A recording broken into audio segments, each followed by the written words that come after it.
Siamo qui con Ines Mainardi, gestore, se si può dire, della pagina Facebook e Instagram Dilettanti in Rete. Prova a spiegarci in 30 secondi, Ines, che cosa fa, qual è l'obiettivo della pagina.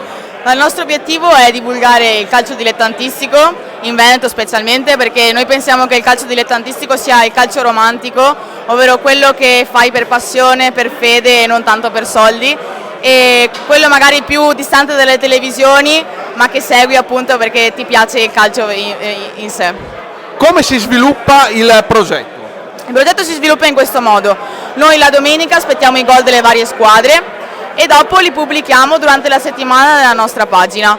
A questo susseguono anche delle interviste a giocatori, allenatori, dirigenti, e speriamo di arrivare sempre più in alto, insomma, di riuscire a diffondere questo spettacolo alla fine. Bene, una bella idea. Ricordiamo a tutti coloro che ci guardano esattamente la descrizione della pagina, come seguirvi e come inviare i video. Allora, Dilettanti in Rete su Instagram, Facebook. Per inviarci i video basta scriverci sui messaggi, insomma, mandandoci il file, e basta seguirci ovviamente su Instagram e Facebook. Quindi seguite le pagine Dilettanti in Rete sia Facebook che Instagram per poter rivedere i gol, le azioni e i momenti più belli. Grazie ancora. Grazie mille a voi.